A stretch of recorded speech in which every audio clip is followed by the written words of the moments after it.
പുനർജനി തട്ടിപ്പുമായി ബന്ധപ്പെട്ട വി.ഡി. സതീശനെതിരായ എല്ലാ തെളിവുകളും വിജിലൻസിന് കൈമാറിയിരുന്നുവെന്ന പരാതിക്കാരനായ PS രാജേന്ദ്ര പ്രസാദ്.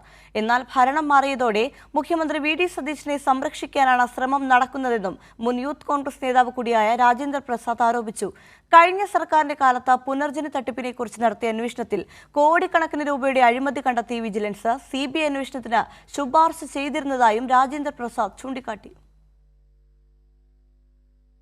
പുനർജനി പദ്ധതി എന്ന പേരിൽ ദുരന്തബാധിതരെ സഹായിക്കാനെന്ന വ്യാജേന പണം പിരിച്ച് തട്ടിപ്പ് നടത്തിയെന്ന പരാതിക്ക് പിന്നാലെ വി.ഡി. സതീശനെതിരെ എല്ലാ തെളിവുകളും വിജിലൻസിന് കൈമാറിയിരുന്നതായി പരാതിക്കാരിലൊരാളായ PS രാജേന്ദ്ര പ്രസാദ് പറഞ്ഞു. FCRAയുടെ ലംഘനമാണ് ഈ കാണിച്ചിരിക്കുന്നത്. അത് വിദേശത്ത് പോയി പിരിച്ച വീഡിയോ ഞങ്ങൾ രേഖാമൂലം കൊടുത്തിട്ടുണ്ട്. കൂടാതെ വി.ഡി. സതീശൻ പറവൂർ നടത്തിയ ഒരു പത്രസമ്മേളനത്തിൽ വിവിധ രാജ്യങ്ങളിൽ പോയി ഞാൻ പിരിവ് നടത്തിയെന്ന് പറയുന്ന വീഡിയോ, ഇത് രണ്ടും ഇതിൽ കൂടുതൽ എന്ത് തെളിവാണ് നമ്മൾ കൊടുക്കേണ്ടത്? അന്വേഷണത്തിൽ കോടിക്കണക്കിന് രൂപയുടെ അഴിമതി കണ്ടെത്തിയ വിജിലൻസ് CBI അന്വേഷണത്തിന് ശുപാർശ ചെയ്തിരുന്നു. എന്നാൽ തെരഞ്ഞെടുപ്പ് അടുത്തിരിക്കെ രാഷ്ട്രീയ മര്യാദയുടെ ഭാഗമായാണ് അന്നത്തെ മുഖ്യമന്ത്രി പിണറായി വിജയൻ അന്വേഷണം CBIക്ക് വിടാതിരുന്നതെന്നും മുൻ യൂത്ത് കോൺഗ്രസ് നേതാവ് കൂടിയായ രാജേന്ദ്ര പ്രസാദ് ചൂണ്ടിക്കാട്ടി. ഇപ്പോൾ കഴിഞ്ഞ ഗവൺമെൻറ് ലാസ്റ്റ് പീരീഡായിരുന്നു ഈ റിപ്പോർട്ട് കൊടുക്കുന്നത്. അന്ന് പിണറായി സഖാവ് കാണിച്ചൊരു മര്യാദയാണ് അന്ന് CBIക്ക് വിടാതെ പോയത്.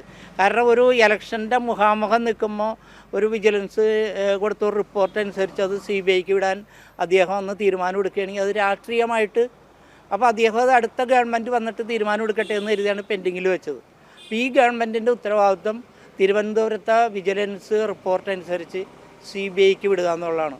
വി.ഡി. സതീശന് തട്ടിപ്പിൽ പങ്കില്ലെന്ന് ചൂണ്ടിക്കാട്ടി റിപ്പോർട്ട് നൽകാൻ വിജിലൻസിന് അവകാശമില്ലെന്നും വിദേശത്തുൾപ്പെടെ നടന്ന തട്ടിപ്പായതിനാൽ അന്വേഷണം നടത്തേണ്ടത് കേന്ദ്ര ഏജൻസിയാണെന്നും രാജേന്ദ്ര പ്രസാദ് വ്യക്തമാക്കി. ഇവർക്ക് പങ്കില്ലെന്ന് പറയാനുള്ള അവകാശം എന്താണ്?